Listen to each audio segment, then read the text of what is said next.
যদি আপনার বাড়িতে কেউ বিটরুট খেতে না চায় তাহলে এভাবেই বিটরুট পনির পরোটা বানিয়ে দিতে পারেন। প্রত্যেকের খুব পছন্দ হবে। তাহলে চলুন তাড়াতাড়ি বানানো যাক। আপনারা এটি লাঞ্চ বক্সেও দিতে পারেন, বাচ্চাদের খুব পছন্দ হবে। এখানে আমি একটা বিটরুট নিয়েছি। এবার খোসাটা ছাড়িয়ে নেব এবং সামনের পাটটাও কেটে ফেলে দেব। বিটরুটটা মাঝখান থেকে কেটে গ্রেট করে নেব। এতে খুব তাড়াতাড়ি মিক্সির জারে গ্রাইন্ড হয়ে যাবে, কেননা এই বিটরুট শক্ত হওয়ার কারণে গ্রাইন্ড করার সময় একটু সমস্যা হয়। এবার মিক্সির জারে দিয়ে দেব, সাথে দেব দুটো লঙ্কা।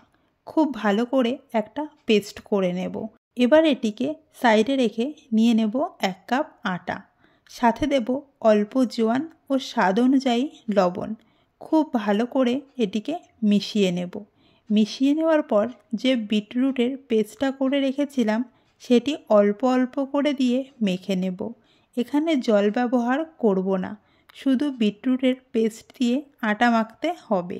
আপনারা এখানে পুরো পেস্টটা একবারে দিয়ে দেবেন না, তাহলে আটার ডোটা নরম হয়ে যেতে পারে। এখানে আটাটা খুব ভালোভাবে মাখা হয়ে গেছে।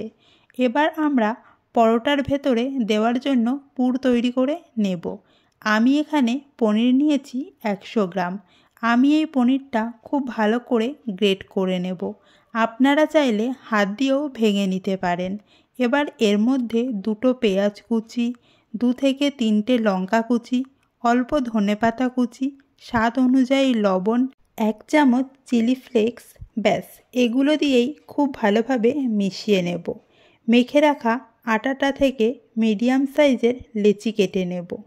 এবার এর ওপর থেকে আটা দিয়ে দেব, যাতে বেলার সময় আটকে না যায়। এবার খুব ভালোভাবে বেলে নেব। আপনারা যেমন খুশি শেপে বেলে নিতে পারেন। এই পরোটা বানানো এত সহজ যে ফেটে যাওয়ার টেনশন থাকবে না। পনিরের যে পুরটা বানিয়েছিলাম ওটা মাঝখানে দিয়ে দেব।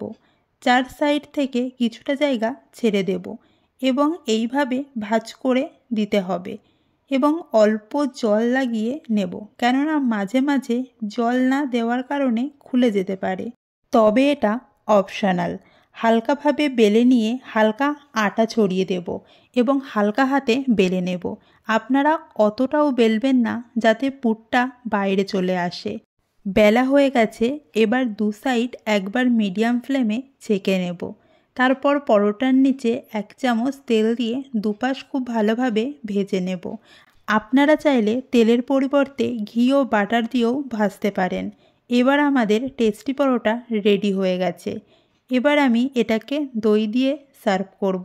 এই পরোটা দইয়ের সাথেই খেতে ভালো লাগে। তাহলে রেসিপিটি কেমন লাগলো অবশ্যই কমেন্ট করে জানাবেন। দেখা হচ্ছে নতুন কোনো ভিডিওতে নতুন কোনো রেসিপি নিয়ে।